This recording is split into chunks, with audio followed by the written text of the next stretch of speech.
سب میرا عشق دیکھ کے لیتے ہیں تیرا نام، میں بھی تیرے جمال کی پہچان ہو گیا۔ جس جہان کا ذرہ ذرہ ہمہ وقت حرکت میں ہو، وہاں سفر کا کب اختتام ہوتا ہے؟ اور ہم جسے اختتام سمجھ بھی رہے ہوتے ہیں، وہ سفر کے نئے مرحلے کا آغاز ہوتا ہے۔ Just beginning of the new and. جن کو یہ پتہ نہیں کہ وہ زندگی کے جس رستے پر بچپن سے چلے جا رہے ہیں، کسی تنویمی انداز میں، ایک ہپنوٹیکلی جو ہے وہ اس کے اوپر رواں دواں ہے، وہ بھی مجھ سے پوچھتے ہیں کہ تم سفر کیوں کرتے ہو؟ تو اب اس سوال کا کیا جواب دیا جا سکتا ہے؟ اور پھر کیا یہ ضروری بھی ہے کہ ہر سوال کا جواب دیا جا سکے؟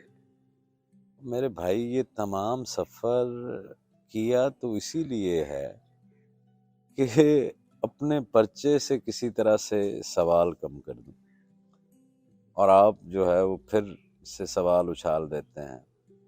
سرکس میں آپ نے ایسے فنکاروں کو دیکھا ہوگا کہ جو ایک ہی وقت میں 3 یا 4 گیندوں کو ہوا میں اچھال رہے ہوتے ہیں، اور اتنے ایکسپرٹ ہو جاتے ہیں، اتنے ماہر ہوتے ہیں کہ ایک بھی گیند کو نہیں گرنے دیتے۔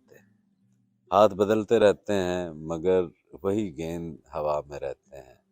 آج کا انسان بھی بس وہ سوال کے گیندوں کو ہوا میں اچھالنے کا فن سیکھ گیا ہے۔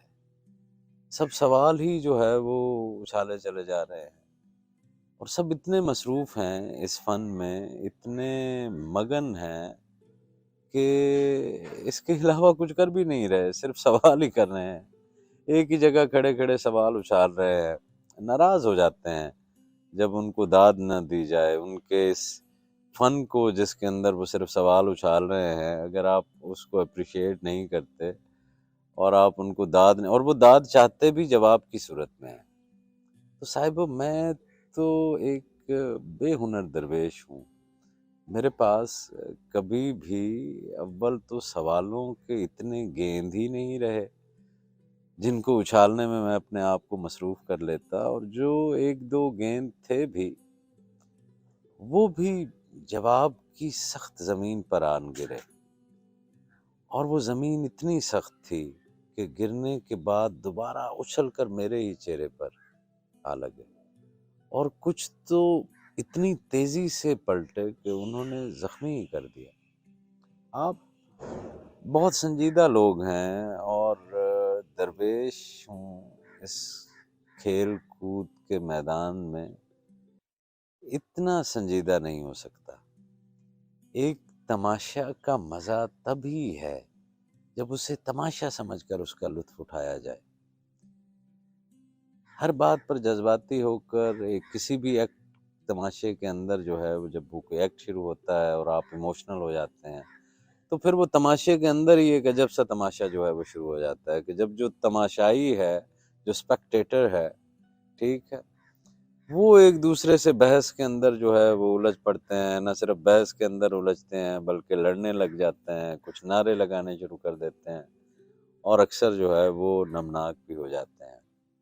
آپ ذرا ایک ایسے اسٹیڈیم کا تصور کریں نا کہ جہاں پر کوئی کھیل جاری ہو اور تمام تماشائی یا تو نعرے لگا رہے ہوں یا پھر رو رہے ہوں، تو آپ کی تو چاندی ہی ہو گئی۔